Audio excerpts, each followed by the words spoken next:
Good afternoon students. Last time हमने आप लोगों को करवाया था रिप्रेजेंटेशन ऑफ वेक्टर्स। तो रिप्रेजेंटेशन में हमने आप लोगों को बताया कि there are two representation of vector, एक पोलर होती है, एक एक्सियल वेक्टर्स होते हैं। फिर उसके बाद हमने टाइप्स ऑफ वेक्टर्स में आप लोगों को करवाया था। सबसे पहले जीरो वेक्टर क्या होता है। तो जीरो वेक्टर एक ऐसा वेक्टर है जिसका मैग्नीट्यूड क्या होता है, जीरो होता है। ठीक है, इसकी डायरेक्शन डिफाइन नहीं होती है। फिर हमने आप लोगों को बताया था यूनिट वेक्टर।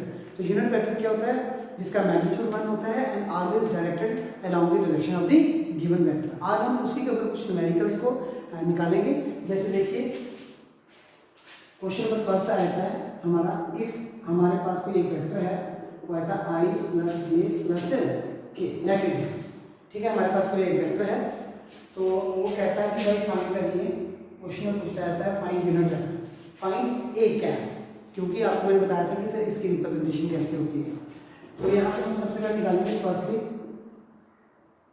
सॉल्यूशन में। देखिए सबसे पहले निकालेंगे मैग्नीट्यूड ऑफ वेक्टर। तो मैंने कल आपको बताया था कि मॉडुलस ऑफ वेक्टर किस तरह से निकाला जाता है।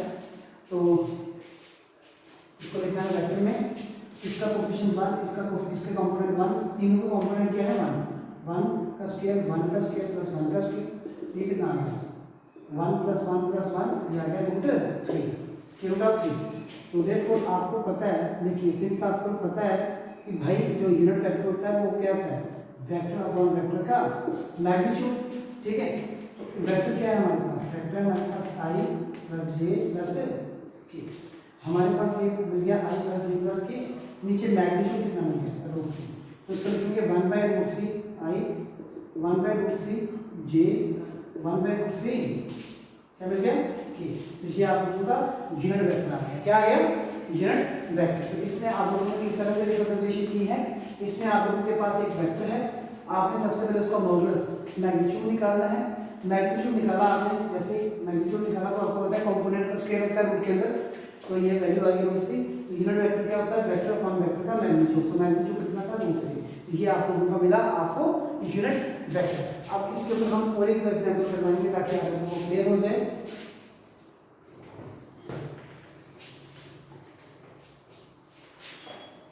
जैसे क्वेश्चन नंबर सेकंड आता है, इफ हमारे पास एक कोई वेक्टर है, लिख देता हूं i - 2j + 3k। अगर नेगेटिव भी आ जाता है तो भी कोई प्रॉब्लम नहीं। ठीक है, मैं आप लोगों को हर एक टेक्निक में बता दूंगा। तो कोई कहता है कि फाइंड करिए आप a क्या है। ठीक है, तो सबसे पहले फर्स्टली हमें क्या करना है, सॉल्यूशन में हमें क्या करना है, फर्स्टली हमें देखना है magnitude, modulus of the vector. तो मैग्नीट्यूड क्या है, मैग्नीट्यूड आपका आएगा 1 का स्क्वायर प्लस -2 का स्क्वायर। ठीक है, ये प्लस ही डालना है बीच में, तो जो इसका कंपोनेंट होगा उसका स्क्वायर करना है। तो कंपोनेंट के साथ -2 है प्लस 3 का स्क्वायर। तो आप लोगों को यहाँ से मिल गया 1 + 4 + 9। ठीक है, 1 मिला, फिर 1 का 2 का स्क्वायर -2 का स्क्वायर 4 हो गया, 3 का स्क्वायर 9। तो ये कितना हो गया 9 या 9 और 4 13 और 1 14 आ गया। ठीक है, तो ये मैग्नीट्यूड कितना आ गया आपके पास 14 आ गया। अब आप क्या करोगे, अब आप लोग यहाँ पे देखोगे, यहाँ पे देखोगे नाउ सिंस आप देखोगे भाई देखो यहाँ पे हमारे पास क्या होता है, यूनिट वेक्टर क्या होता है, वेक्टर अपॉन वेक्टर का magnitude. Keep one thing in mind, the direction of the unit vector always the direction of this vector. ठीक है, इस वेक्टर को डायरेक्शन देने वाला ये कौन है, यूनिट वेक्टर है। ठीक है, it always directed along the given vector. तो हमारे पास गिवन वेक्टर क्या है, तो यहाँ पे हम लिखेंगे वैल्यू पुट करेंगे A, what is A vector, A vector आपका ए वेक्टर है। ठीक है, सॉरी ए वेक्टर है हमारे पास i - 2j + 3k अपॉन क्या आएगा √3, सॉरी √14। कितना है 14 हमारे पास।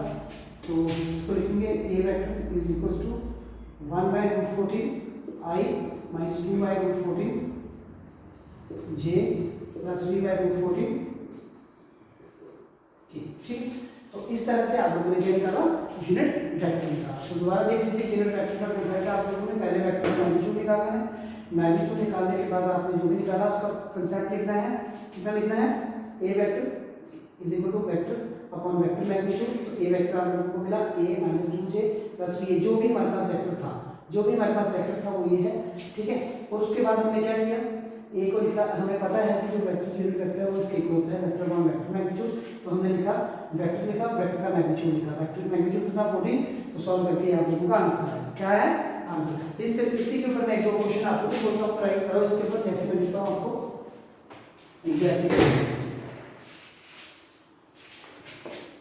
एप्लीकेशन जैसे एप्लीकेशन जैसे के करके आना, find A if A vector आपके पास है 3i - 3j + 3k, ठीक है, तो ये करिए।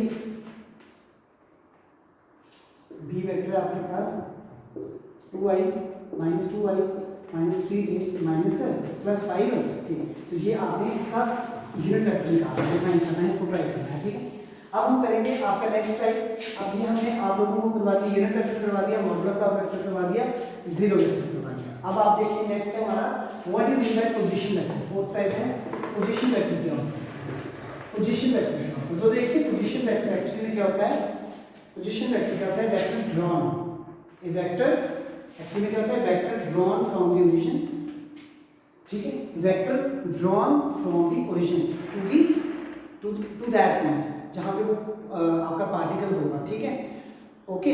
तो किसी प्लेन में, तो यहाँ पे क्या देखिए, जैसे वेक्टर को हमने ड्रॉ किया है, जैसे हमारे पास ये इलेक्ट्रिक भी हम मानते हैं, इसको एक्स एक्सिस मानते हैं, इसको मैं वाई मानता हूँ, इसको मैं जेड एक्सिस मानता हूँ, ये ओरिजिन। तो कहता है vector drawn from the origin to the point, तो ये देखिए ये ओरिजिन है, तो यहाँ पे कोई इलेक्ट्रिक भी कोई पॉइंट है, इलेक्ट्रिक भी मैं पॉइंट मान लेता हूँ, तो ये जो वेक्टर होगा आपका, ये होगा आपका पोजीशन वेक्टर, मतलब कि कहने का मतलब ओ ए जो होगा वेक्टर वो आपका पोजीशन वेक्टर होगा, क्या होगा, पोजीशन वेक्टर। ये कोई पॉइंट होगा, ये ए एक्स वाई जेड, ठीक है, ये कोई पॉइंट होगा, तो ओ से ए एक्चुअली में आप लोगों को देखो, अगर हम किसी का अगर हम यहाँ से इन दोनों के बीच में डिस्टेंस, ये जो दो पॉइंट है इनके बीच में डिस्टेंस को फाइंड करेंगे, तो हम अपनी लैंग्वेज में कहते हैं कि इन दोनों के बीच में डिस्टेंस निकालें किसी, ठीक है। अगर हम 2 डायमेंशन में निकालेंगे डिस्टेंस, तो उसमें x और y वेरी करेगा, लेकिन अगर 3 डायमेंशन में मेजर करेंगे तो उसमें x भी आएगा, y भी आएगा, z भी आएगा। और अगर हम वेक्टर क्वांटिटी में मत लेते हैं तो पोजीशन वेक्टर हमेशा एक्चुअली में क्या होता है, डिस्प्लेसमेंट ही होती है, डिस्टेंस ही होता है ओरिजिन से लेके किसी एक पॉइंट तक। तो ओरिजिन से लेके किसी एक पॉइंट तक जो डिस्टेंस है उसको हम डिनोट कैसे करते हैं, r वेक्टर से, इसे करते हैं r वेक्टर से। तो ये क्या है एक्चुअली में vector drawn from the origin to the point, जो भी आपका पार्टिकल होगा, जो भी पॉइंट होगा किसी प्लेन में, ठीक है, उसको हम कहेंगे पोजीशन वेक्टर। अब उसके बाद है हमारा नेक्स्ट डिस्प्लेसमेंट वेक्टर क्या होता है, what is it by displacement, displacement vector. तो बेटा डिस्प्लेसमेंट वेक्टर क्या होता है, देखिए हम इसको भी ड्रा करेंगे, एक्चुअली ये भी ओरिजिन से ही ड्रा होता है। देखिए जैसे ये पॉइंट है हमारा, ठीक है, यहाँ से यहाँ और यहाँ से यहाँ आपके पास पहला पोजीशन वेक्टर है r1, ठीक, और दूसरा पोजीशन आपको एक याद रखनी है बात, ओरिजिन से always directed away from the origin, not towards the origin. जो पोजीशन वेक्टर होगा वो हमेशा ओरिजिन से बाहर की तरफ होगा, ठीक है। हमने दो पोजीशन वेक्टर ले लिए, तो ये पॉइंट ले लिया हमने इलेक्ट्रिक P1, ठीक है, x y z, ठीक है, और हमने यहाँ पे P2 ले लिया x y z, क्योंकि ये तीनों ही हमारे पॉइंट क्या है, ये हमारा इलेक्ट्रिक y है, ये हमारा x है, ये हमारा z है, तो तीनों एक्चुअली में क्या है, 3 डायमेंशन में है, x y z में पॉइंट्स होंगे, ठीक है। तो यहाँ पे इन पॉइंट्स को अगर मैं मीट करवाता हूँ बाय स्ट्रेट लाइन, देख लीजिए ध्यान से, ठीक है, तो ये आपका क्या होगा, डिस्प्लेसमेंट वेक्टर, क्या होगा, डिस्प्लेसमेंट वेक्टर, ठीक है। और अगर आप लोग इसका ये जो पॉइंट होगा, अगर आप इस पॉइंट को P1 तो P1 जो होगा, P12 जो होगा, that should be equals to your displacement vector. तो इसको लिखोगे, अगर रिप्रेजेंट करना चाहते हो तो होगा R2 माइनस R1 भी लिख सकते हो, रिप्रेजेंटेशन आप दे सकते हो। तो ये था हमारा क्या, डिस्प्ले, तो यहाँ से लेके यहाँ तक क्या होगा, डिस्प्लेसमेंट वेक्टर। तो ये था हमारा आज का lecture on the basis of your vector. Thank you very much.